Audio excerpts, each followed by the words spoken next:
ডাকাতির সর্দার সব ডাকাতকে ডাকলো, ডেকে বলে, কাল রাতে কারা কারা রাস্তায় ছিল অপারেশনে? অমুকে অমুকে ছিল। সাইকেল নিয়েছে? বলে হ্যাঁ। কার সাইকেল নিয়েছে? জামাই পরিচয় দেয়নি? কয় দিয়েছে? থাপড়ায় 2 সাইকেল ফেরত দেন বেটা। চিন্তাই করতে হবে তো এলাকার জামার সাইকেলটাও নিতে হবে নাকি? তাহলে যারা চুরি করে তারাই আবার চুরির জিনিস বের করে দিতেও পারে। আপনার বকরি হারানো যদি কোনো তাবিজ করে কোনো কবিরাজ খুঁজে দিতে পারে, তাহলে বুঝতে হবে ইয়াকুব আলাইহিস সালামের চেয়ে তার পাওয়ার বেশি। ইয়াকুব আলাইহিস সালাম তাবিজ পরে বুঝতে পারলেন না আমার ছেলে কুয়ায় আছে। ইয়াকুব আলাইহিস সালাম ছেড়ে হারিয়ে কাঁদতে কাঁদতে চোখের পানি পড়তে পড়তে অন্ধ হয়ে গেলেন। সেই ইয়াকুব আলাইহিস সালাম তিনি বুঝতে পারলেন না ছেলে কোথায় আছে।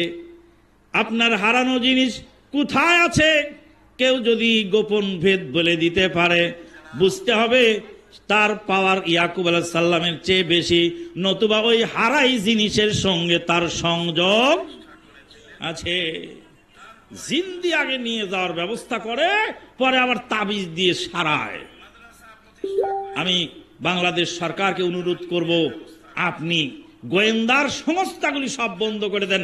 এত গোয়েন্দার বেতন দেওয়ার দরকার নেই, খালি হুজুরকে লাগায় দিবেন যে হুজুর আয়না পরে পরে দেশে কোন জায়গায় কি হয়েছে সন্ত্রাসী সব খুঁজে খুঁজে বের করবে। তারপরে দেখা যাবে হুজুরের কারামতি কতটা আছে। এক হুজুর কয়েকদিন আগে কইছে, কয় বাঘ আমার কাছে মুরিদ হইছে। আমি বলছি হুজুর সাহেব আপনি চিড়িয়াখানায় ইন্টারভিউ দেবেন 1 ঘন্টা, 1 ঘন্টা যদি ইন্টারভিউতে আপনি পাস করেন বাঘের খাঁচায়, তাহলে বাংলাদেশের সব মানুষ আপনার মুরিদ হয়ে যাবে। বুজুর্গি সব জায়গায় চলে না। আল্লাহ পাক গায়েবের খবর স্বয়ং নবীকে না জানালে নবীর বলার ক্ষমতা নাই। আল্লাহ পাক বলেন, ওয়ামা ইয়ানতিকু আনিল হাওয়া ইন হুয়া ইল্লা ওয়াহয়ুন ইউহা। মুহাম্মদ সাল্লাল্লাহু আলাইহি ওয়াসাল্লাম হারগিজ না গুফতে তা না গুফতে জিবরাইল, জিবরাইল হারগিজ না গুফতে তা না গুফতে কিরদেগার।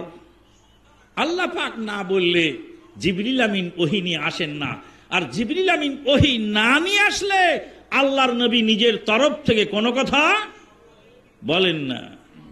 দরুদ ও সালাম বর্ষিত হোক সেই নবী মুহাম্মদুর রাসূলুল্লাহ সাল্লাল্লাহু আলাইহি ওয়াসাল্লামের প্রতি যিনি ইন্তেকাল করেছেন। কি করেছেন? ইন্তেকাল করেছেন। তিনি হায়াতুন নবী নন, দুনিয়া থেকে তিনি বিদায় হয়ে গেছেন।